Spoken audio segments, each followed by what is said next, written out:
Hey now everyone, it's Steve Sievers for Bionic Buzz. Welcome to the world famous San Diego Comic-Con 2024. Now before we get started, please help us out by hitting that subscribe button. Now let's go see who we can talk to. So my name is Kyle Higgins. I am the creative director and founder of Black Market Narrative, which is our creative collective studio.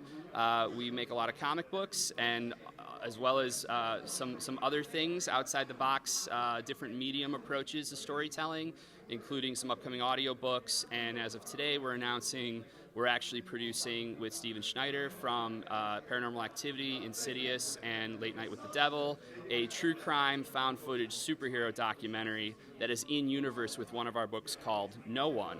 So No One is a part of the Massiverse, which is our creator-owned superhero universe at Image Comics. It's made up of series like Radiant Black, Rogue Sun, Infernal Girl Red, The Dead Lucky, C.O.W.L, and No One. The cool thing about the universe is that all the creators, we own our own books. Also, we've designed the universe to be incredibly accessible, so you only have to read what you're interested in.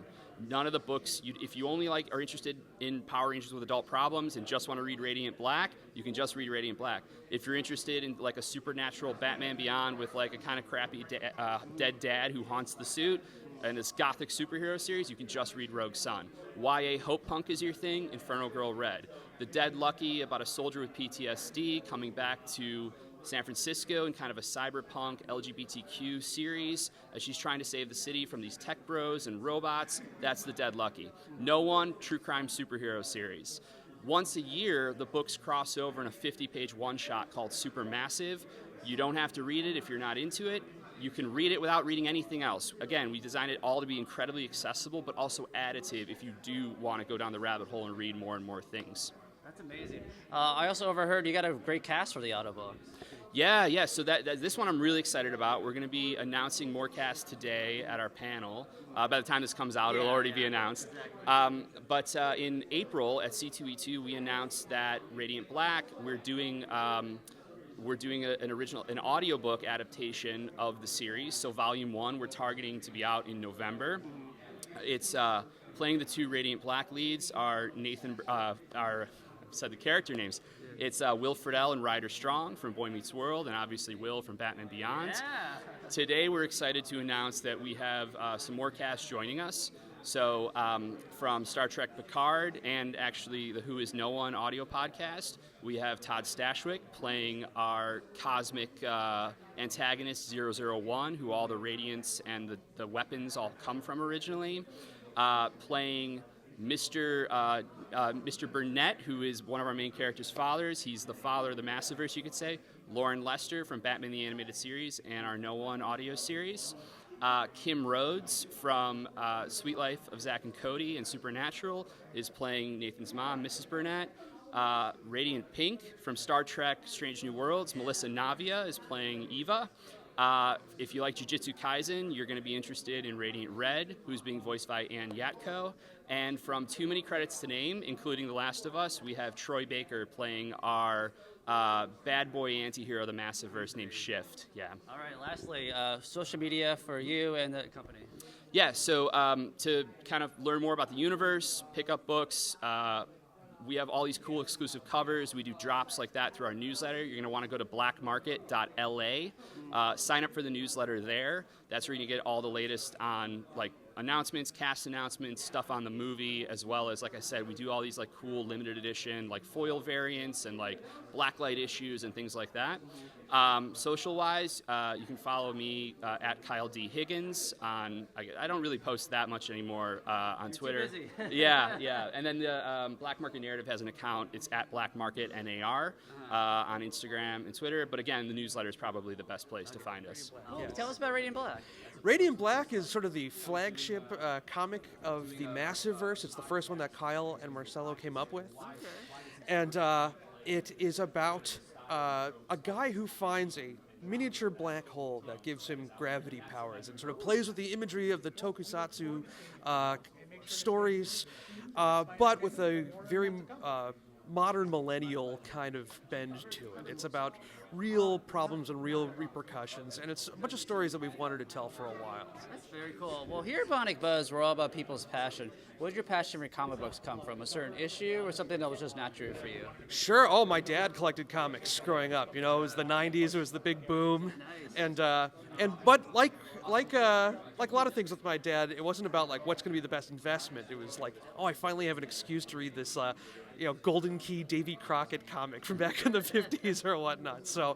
So I was really lucky to have a whole bunch of different styles of comic book growing up. So even more than superhero comics, I love like literary adaptations. I think we had the complete Jerry Lewis comics growing up, stuff like that, So yeah, that's one thing that's been really nice about the Massiveverse is that we're pulling from a lot of different influences and coming from a lot of different backgrounds, and I think that gives our comics a unique quality. I love that. Well, we want to follow your journey going forward. Where can we do that on social media? Oh, I'm Joe Clark Chicago everywhere, and All right. yeah, thank you. Cool. Thank you so much, my friend. Appreciate it.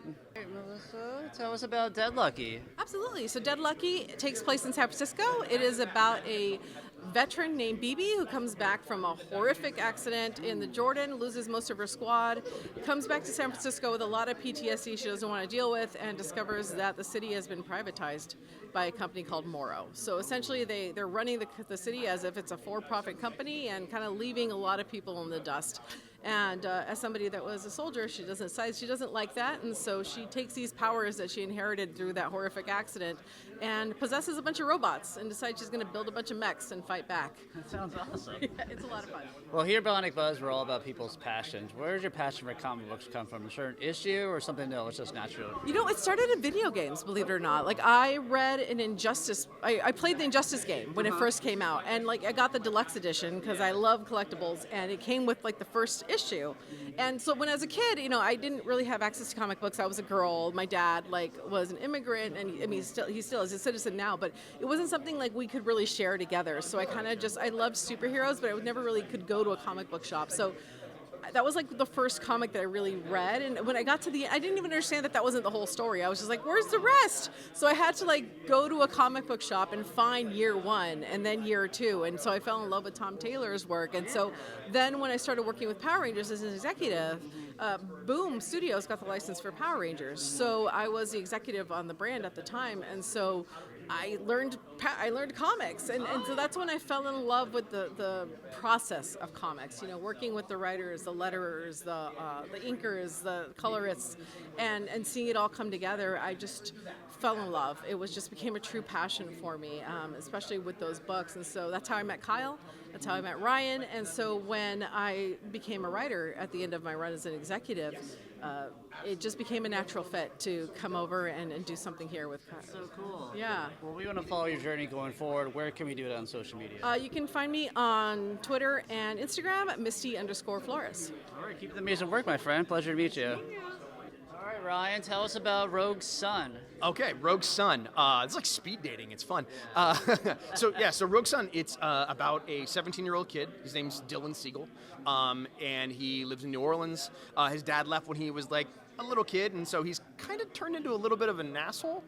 He's more like Flash Thompson than Peter Parker.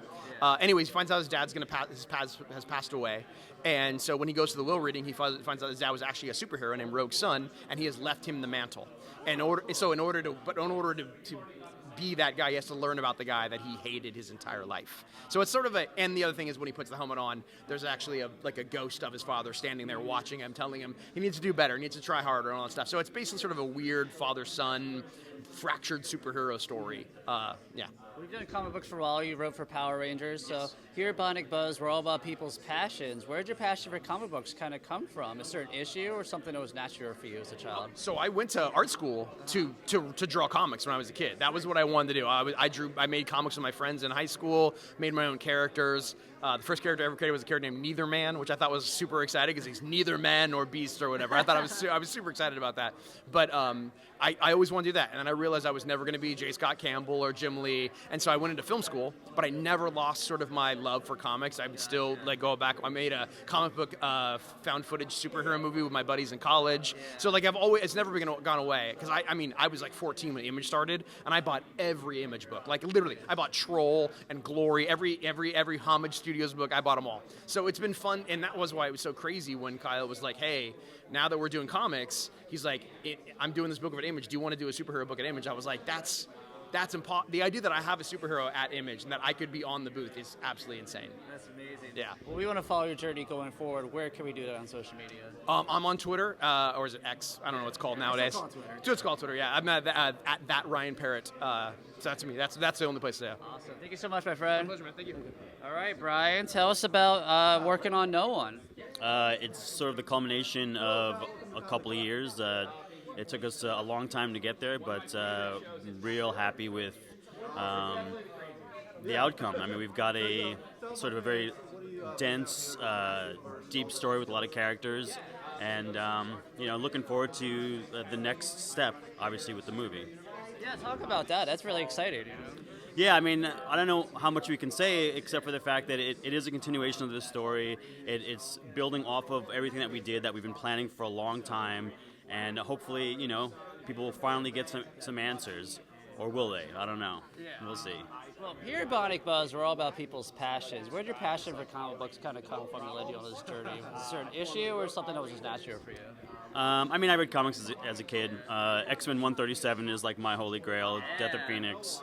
I think the first comic I ever bought on the stands was X-Men like 138 or 139, and then I had to go back and find 137. And so I think ever since then I've just loved the medium, loved superheroes. Tried and true nerd. What's it like being here at San Diego Comic-Con? I'm assuming you've been here in the past. Yeah, I think I counted. I think this is like number 26 for me. So it's fun. I mean, it's always fun. It's very nice to see the fans, and I think it's one of the few places where you can directly interact with your fans. Obviously, big movie stars, big, like music stars, like much harder to do that, but I think you can really connect with people on a personal level, maybe because it's a much smaller industry, and so I think that's probably my favorite part. Awesome. Well, we want to follow your journey going forward. Where can we do that on social media? I'm, Brian Booch, BrianBooch. I'm on Instagram, I'm on X, I'm on Threads, so yeah. All right, my friends, keep up the amazing work.